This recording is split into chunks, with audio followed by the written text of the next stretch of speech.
શ્યામ કુમારના નમસ્કાર। આજના વિડીયોમાં આપનું સ્વાગત છે। તો ચાલો દરરોજની જેમ આજે પણ મેળવીએ ઉપયોગી જાણકારી, પણ ચેનલને સબસ્ક્રાઇબ કરવાનું ભૂલતા નહીં।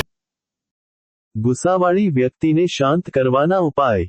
ગુસ્સાવાળી વ્યક્તિને શાંત કરવી મુશ્કેલ લાગી શકે છે, પરંતુ યોગ્ય અભિગમ અપનાવવાથી તેમને મદદ કરી શકાય છે। અહીં કેટલાક અસરકારક ઉપાયો આપેલા છે। 1. શાંત રહો અને સાંભળો। તમારી જાતને શાંત રાખો। સૌથી પહેલા, તમે પોતે શાંત રહો। જો તમે પણ ગુસ્સે થશો, તો પરિસ્થિતિ વધુ ખરાબ થશે। ઊંડો શ્વાસ લો અને સંયમ જાળવો। સંપૂર્ણ ધ્યાન આપો।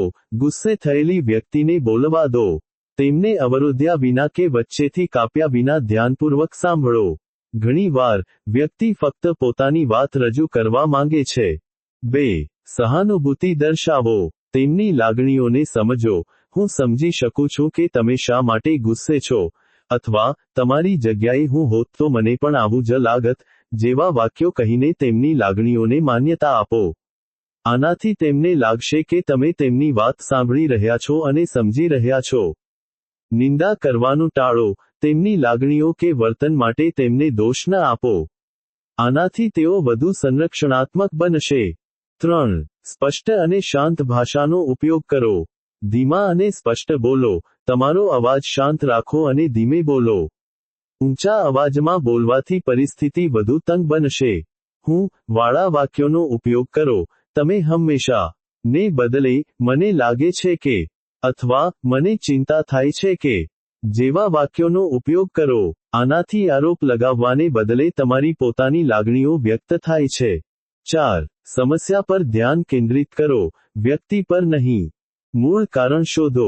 ગુસ્સા પાછળનું સાચું કારણ શું છે તે સમજવાનો પ્રયાસ કરો। શું કોઈ ગેરસમજ છે? શું કોઈ જરૂરિયાત પૂરી નથી થઈ રહી? ઉકેલ પર ધ્યાન આપો।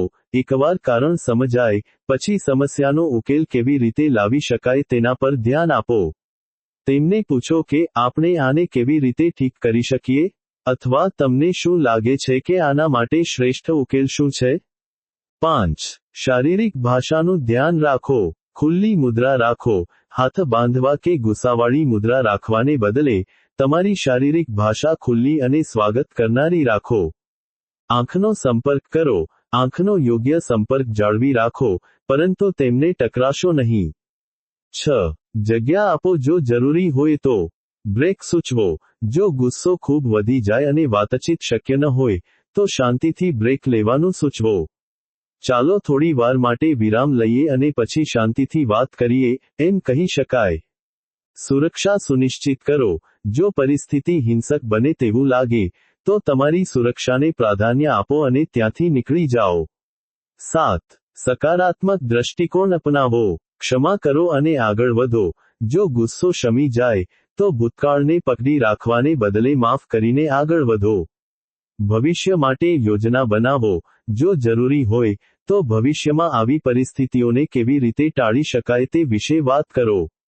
યાદ રાખો, દરેક વ્યક્તિ અલગ હોય છે અને ગુસ્સાને સંભાળવાની રીત પણ અલગ હોઈ શકે છે। ધીરજ રાખો અને સમજદારીથી કામ લો।